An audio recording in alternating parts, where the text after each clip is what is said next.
Good morning. This is Hawk TV for Friday, September 10th, 2021.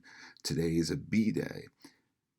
Please remain standing after today's Pledge of Allegiance in remembrance of those who lost their lives and gave their lives on September 11th, 2001.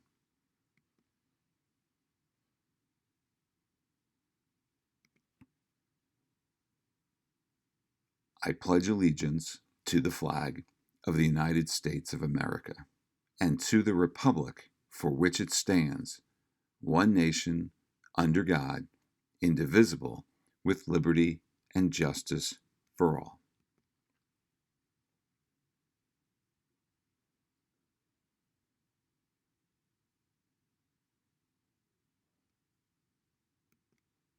This morning, we'd like to share with you part of a video that was created 20 years ago in 2001 that documented the many acts of kindness and caring and tremendous service exhibited by Patton students and staff following the tragic events of September 11th in that year.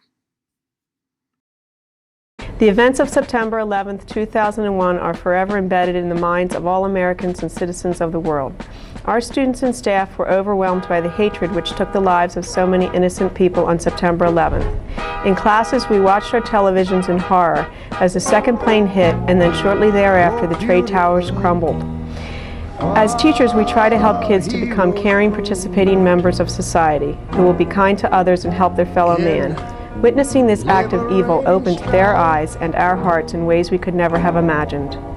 The Patton Middle School is a wonderful place where children are sheltered from many aspects of the ugly world. But we could not protect them from this. We were unable to explain why.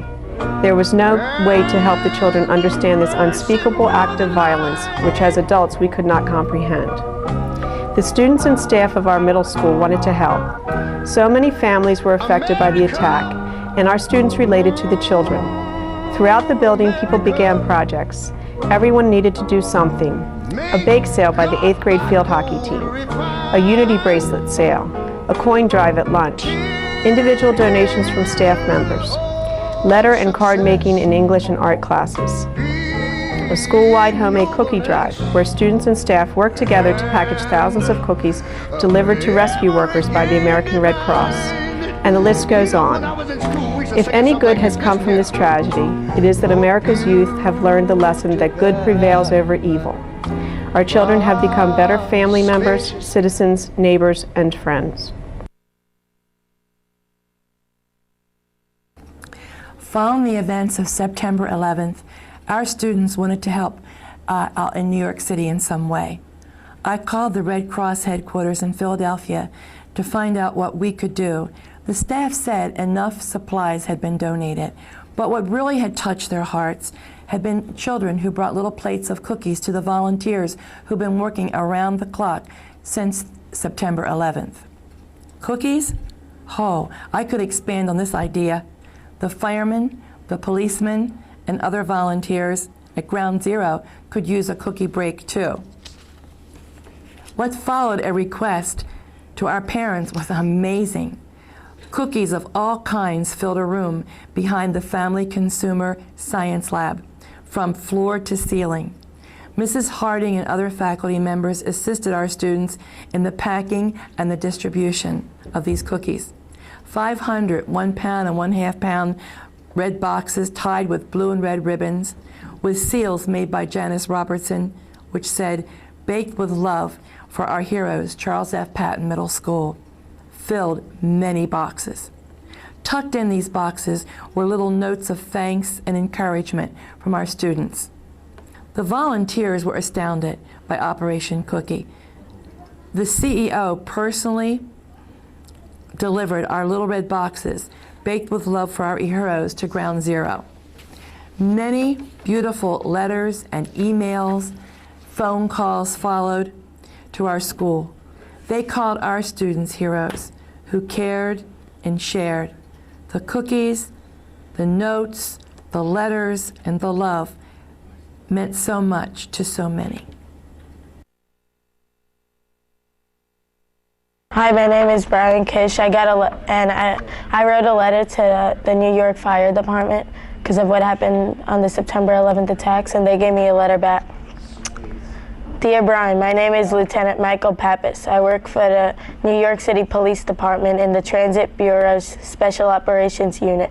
I am the commanding officer of a citywide anti-gang unit. We are specially trained in track searches and evidence collection. We are involved in the search and rescue mission at the site of the World Trade Center disaster. The work is very hard. There is still a lot of smoke coming from the rubble. It gets very hot too. We have to wear helmets, masks, goggles, thick gloves, steel-toe boots, knee pads, and protective clothing. Most of us do not like taking breaks, but you have to eat and drink eventually. When we do take a break, many of the rest areas have piles of cards sent by students such as you. It is the cards such as yours that gives us the strength and inspiration to go on searching. It makes us all feel like the whole world is behind us, and we will not let you down. Speaking on behalf of all the rescue workers, we will not stop until every inch of the site has been cleared and searched. As for you, Brian, you are also a hero. You took the time to write and thank people you never met. That makes all of us smile. When you are working in conditions such as these, that truly means a lot. I can see by your card that you are a big Yankee fan. I am too. I have enclosed a few things specifically for you. I am also sending some NYCPD coloring books for your classmates. One more thing, I am sending you a picture of my search team in the underground shopping mall of the basement level of the Twin Towers. We are in a photo store where we found over 500 packages of developed film that we recovered in the rubble. Actually, this store held up pretty good. We are trying to find the owners of the pictures to return them. For some, it might be priceless memory. If you look at the picture, I am the one with the white shirt on. Thank you again. I wrote a letter and poem to the FBI, and this is the letter they wrote back to me. Dear Heather, I read your letter and your poem yesterday and was very glad that you took the time to write it. It makes our job a lot easier when we know we have such wonderful support. Mrs. Michener must be an excellent teacher. Your poem was very well written. Thank you for your kind thoughts. You can be sure we are working very hard to make sure that such terrible events do not happen again. Our country thus was taken by surprise. Americans that day went to their jobs, not knowing that before their very eyes their joy and pride would tumble to great sobs. No words describe the sadness that we felt. Our citizens turned victims in our sight. The friends and family all cried, prayed, and knelt. 5,000 gone, can we survive this night? The towers and the planes contained our lives. Despite this loss, our country will not fail. The spirit of America still strives. From this rebel, our flag will still prevail. Now we rebuild lives, many more than one, but with the loss we gain, heroes bright as sun.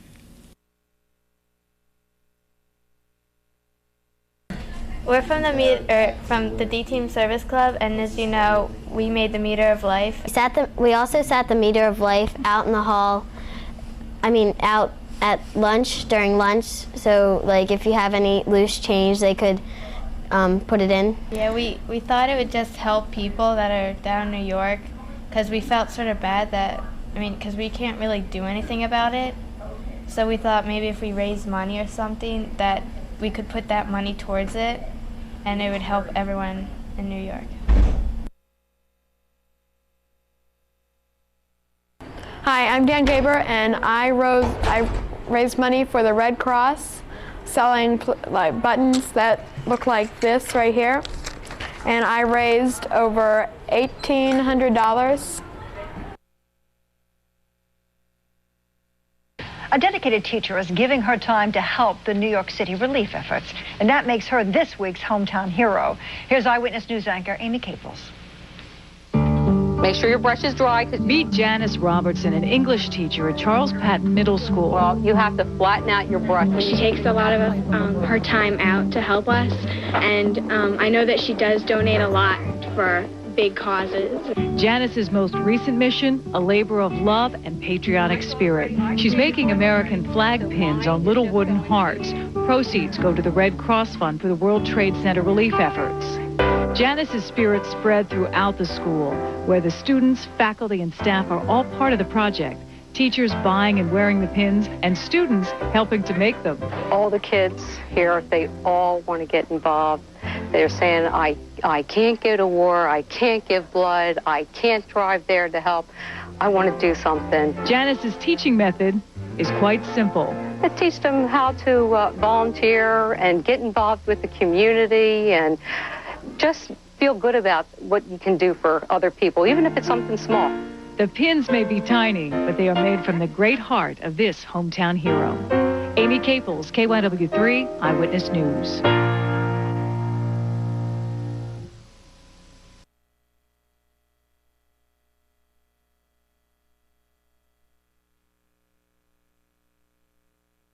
The staff and students of Patton Middle School, through a variety of activities, raised a total of $1,022 to be donated to children affected by the events of September 11th.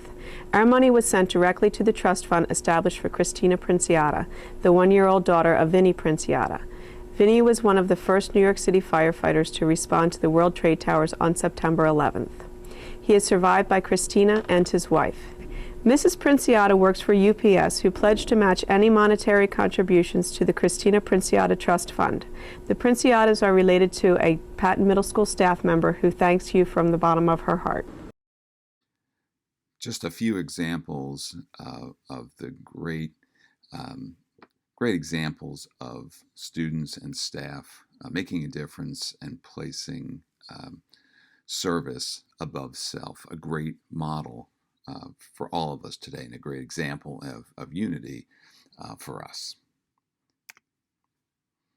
Happy birthday today, September 10th, Braden Hussek, Sophie Lee, Reagan Wilson, and Reed Wilson.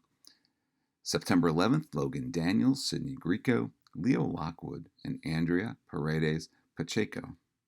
And September 12th, Henry Newberger. That's all for today. We'll see you Monday for another Hawk TV. Have a great day and a wonderful weekend.